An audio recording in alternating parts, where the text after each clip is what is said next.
Mes chers compatriotes, il n'y a pas eu de vote ce dimanche 21 septembre 2025. Je félicite les Guinéens qui ont répondu à l'unisson à l'appel des forces vives, en refusant de s'associer à cette mascarade référendaire et de contribuer ainsi à un nouveau coup d'État contre la démocratie et la souveraineté populaire. Chacun aura pu constater par lui-même qu'il n'y a eu ni adhésion au parjure, ni complicité avec l'imposture. Cette résistance pacifique et ce désaveu cinglant doivent être suivis d'une lutte organisée pour libérer notre pays de la dictature et de la servitude. Je salue aussi avec gratitude la mobilisation héroïque de notre diaspora qui s'est levée partout, en Afrique, en Amérique, en Europe, pour dire non à la mascarade et oui à la démocratie. Ce prétendu référendum n'est rien d'autre qu'une légitimation à la Kalachnikov, un blanchiment du coup d'État. On a voulu nous faire croire à une proposition démocratique, mais il s'agissait en réalité d'une imposition brutale qui enterre le multipartisme et ramène notre pays à l'heure sombre du parti unique. Or, la Constitution est la colonne vertébrale d'une nation. On ne peut pas l'imposer au forceps à un peuple sans consensus, sans dialogue, sans débat. Les rapports d'observation réellement indépendants sont sans équivoque. Jamais depuis l'ouverture au multipartisme consacré par la loi fondamentale de 1990, une participation à un scrutin national n'a été aussi faible. À cela s'ajoutent de graves manquements dans l'organisation, des violations du secret du vote et des coupures d'Internet pour museler l'information. Voilà la réalité de ce référendum que le CNRD voulait présenter comme une consultation populaire. Le peuple a tranché par son absence. Ce référendum a été donc un échec.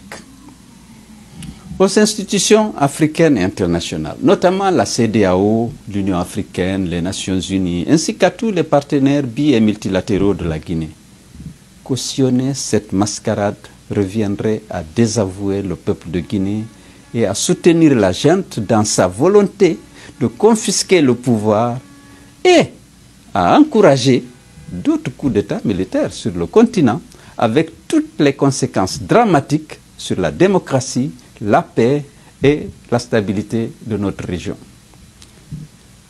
Peuple de Guinée, jamais Mamadi Doumbouya ne réussira son nouveau coup d'État, ni ne parviendra à imposer sa volonté de confisquer le pouvoir et à détruire nos acquis démocratiques, obtenus, comme vous le savez, dans la sueur et le sang de notre peuple. Ni les canons braqués sur nous, ni la répression, ni les campagnes de terreur et d'intimidation, ni les violences physiques et morales exercées sur les citoyens, ni les assassinats, ni les disparitions forcées, ni les détentions arbitraires, ni les harcèlements judiciaires, nous nous ébranlerons dans notre détermination à libérer notre pays de la dictature. Rien, ni personne ne pourra entraver la marche de notre peuple vers le respect de sa dignité et la réalisation de ses légitimes aspirations à la démocratie et à la liberté. Je vous en fais le serment solennel et vous engage chacun et tous ensemble à croire à notre capacité à vaincre l'arbitraire et les forces du mal. Nous aurons le dernier mot et la victoire sera de notre côté parce que nous sommes déterminés à défendre, si nécessaire, au prix de nos vies, la vérité, la justice et les intérêts supérieurs de notre nation.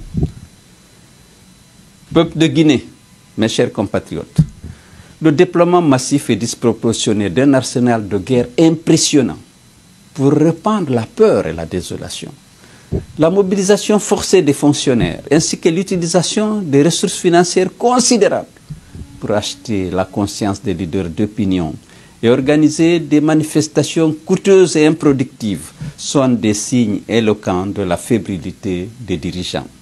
Ils ne tiennent encore que par notre indulgence et notre patience qui nourrissent leur orgueil et explique leur arrogance.